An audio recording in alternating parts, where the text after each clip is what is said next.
Assalamualaikum warahmatullahi wabarakatuh. Salam sejahtera bagi kita semua.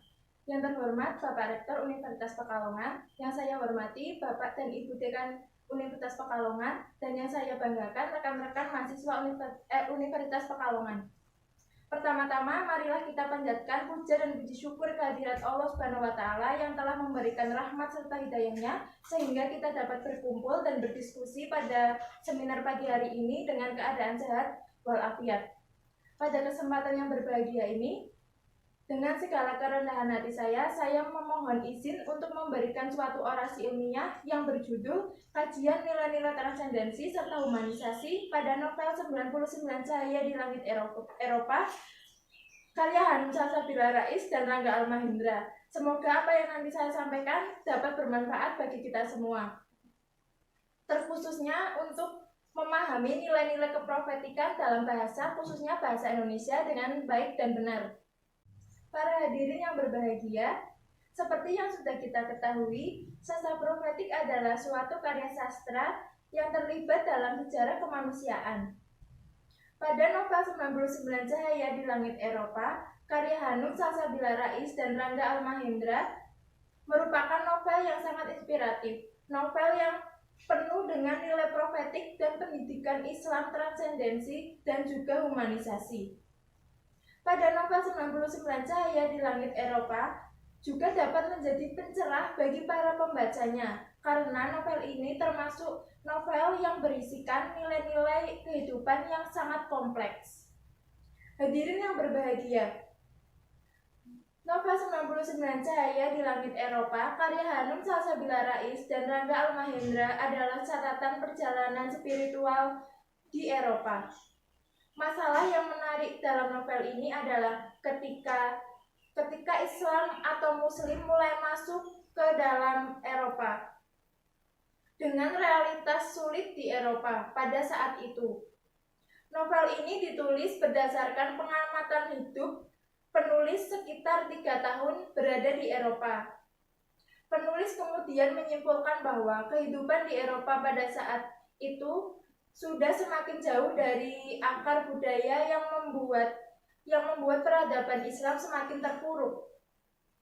Karena kondisi umat pada saat itu sudah menyalahartikan jihad sebagai perang menggunakan pedang, tidak menggunakan perantara ilmu pengetahuan dan teknologi.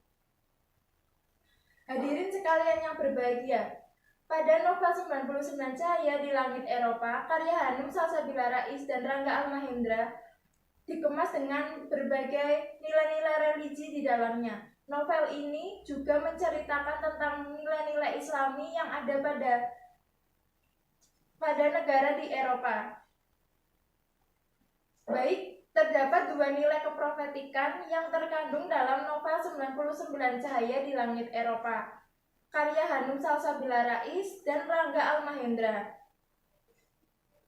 Yang pertama ada nilai profetik berupa transendensi dan yang kedua nilai profetik berupa humanisasi. Di sini saya akan menjelaskan mengenai nilai profetik yang pertama, yaitu nilai profetik berupa transendensi. Para hadirin sekalian yang berbahagia, transendensi atau tu'minuna billah adalah makna teologis yang berarti ketuhanan. Maksudnya beriman kepada Allah Subhanahu wa Ta'ala. Singkatnya, menghendaki manusia untuk mengakui otoritas mutlak Allah Subhanahu wa Ta'ala. Para hadirin sekalian yang berbahagia, terdapat beberapa misi keprofetikan yang ingin disampaikan tokoh Fatma kepada para penerus-penerusnya. Beberapa akhlak manusia tersebut Allah yang terkandung dalam novel 99 Cahaya di Langit Eropa karya Hanum Salsabila Rais dan Rangga Almahendra yang sesuai dengan konsep transendensi, yakni yang pertama, berdoa kepada Allah. Berdoa adalah suatu ritual keagamaan yang biasa dilakukan oleh umat manusia. Manusia menggunakan perantara doa untuk memohon sesuatu kepada Allah Subhanahu wa Ta'ala. Bukan hanya memohon dan meminta, perantara doa juga dijelaskan untuk manusia sebagai perantara mencurahkan hati atau perasaan kepada Sang Pencipta. Seperti pada kutipan yang akan saya jelaskan pada bagian yang ini. Aku berteriak mengucapkan sholawat Nabi seraya menyelipkan harapan suatu hari nanti semoga ada muslim kaya raya di dunia ini yang mampu membeli masjid atau tempat bersejarah ini yang telah dijadikan gereja atau katedral untuk saya dan umat muslim di Eropa lainnya. Namun semua itu harus dilakukan tanpa mengusik altar yang menjunjung tinggi di tengah-tengahnya. Mungkinkah itu halaman 265 sampai halaman 266. Kutipan di atas menggambarkan perasaan miris yang dirasakan Hanum ketika melihat tempat bersejarah berupa masjid yang telah berubah menjadi katedral.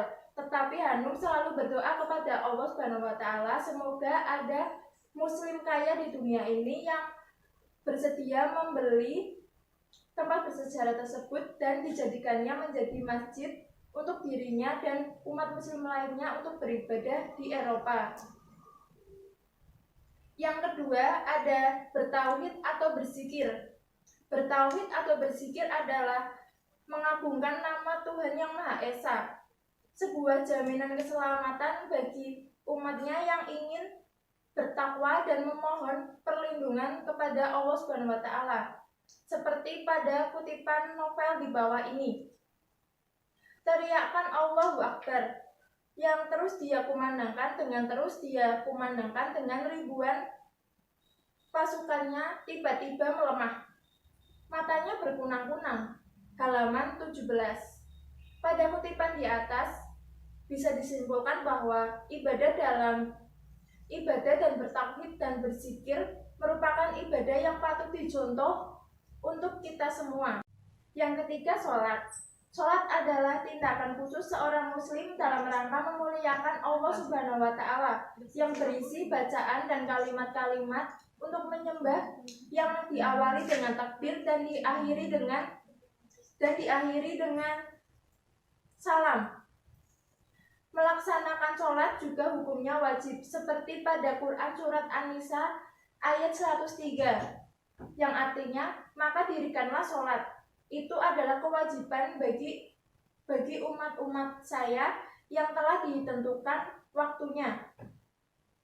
Yang keempat ada berzakat. Berzakat berarti memberikan sebagian harta bendanya kepada yang berhak menerimanya atau mustahik. Sejatinya zakat itu membersihkan dan mensucikan. Seperti pada kutipan di bawah ini. Dan ini merupakan ajaran Islam yang sangat mendasar. Berderma dan berzakat membersihkan diri sepanjang waktu. Fatma menjelaskan. Dan yang terakhir ada bersyukur. Bersyukur adalah ungkapan rasa syukur yang dilakukan umat manusia kepada Allah Subhanahu wa Ta'ala atas nikmat yang telah diberikan. Seperti pada kutipan di bawah ini. Jantungku berdegup kencang, aku membuka mataku begitu berat, sejurus kemudian aku menemukan diriku terguncang-guncang saat roda pesawat mulai menyentuh bumi. Dengan serampainya, seperti jatuh terjerembab. Halaman 126 sampai halaman 127. Dari kutipan di atas dapat kita simpulkan bahwa Fatma dan seluruh penumpang di pesawat tersebut mengingatkan akan kematian, serta memiliki rasa syukur yang tinggi atas nikmat yang diberikan oleh Allah Subhanahu wa Ta'ala kepada mereka. Hadirin sekalian yang berbahagia, itulah yang ada pada transendensi. Nilai profetik yang kedua yaitu nilai profetik berupa humanisasi atau amar ma'ruf. Amar ma'ruf atau humanisasi adalah proses memanusiakan manusia, memperlakukan manusia sesuai dengan fitrahnya. Hal ini akan dibahas sebagai berikut. Hanum beserta teman-teman Islamnya merupakan sumber daya manusia yang kreatif, Mereka mempunyai semangat yang tinggi untuk belajar mengajar, walaupun mereka memiliki kesibukan masing-masing seperti berdagang dan berbisnis. Mereka tetap menyempatkan diri untuk membuka forum untuk bertukar pikiran. Hadirin yang berbahagia, nilai profetik berupa humanisasi yang terdapat dalam novel ini adalah yang pertama adalah toleransi antar umat beragama. Toleransi antar umat beragama merupakan salah satu sikap yang harus dimiliki oleh sesama umat manusia di dunia ini dengan keanekaragaman agama serta budaya. Manusia harus menjaga hubungan baik dengan orang lain yang berbeda agama. Dapat dilihat dari kutipan berikut ini. Bagaimana bisa kamu tidak marah sedikit pun, Fatma? Tanyaku lagi. Tentu saja aku tersinggung, Hanum. Dulu aku juga jadi emosi jika mendengar hal yang tak cocok di negeri ini, apalagi masalah etnis dan agama.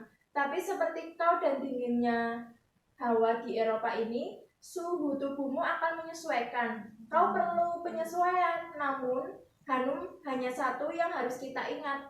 Misi kita adalah menjadi manusia Islam yang damai, indah, dan membawa keberkahan bagi siapapun. Dan ini tidak akan pernah mudah. Halaman 49. Dari kutipan di atas dapat disimpulkan bahwa Hanum mengagumi kemampuan Fatma dalam menjalani dan menyikapi dinamika kehidupan di dunia ini. Nah, Hanum merasa terkagum karena Fatma begitu indah dalam menyikapi masalah yang menyangkut dirinya.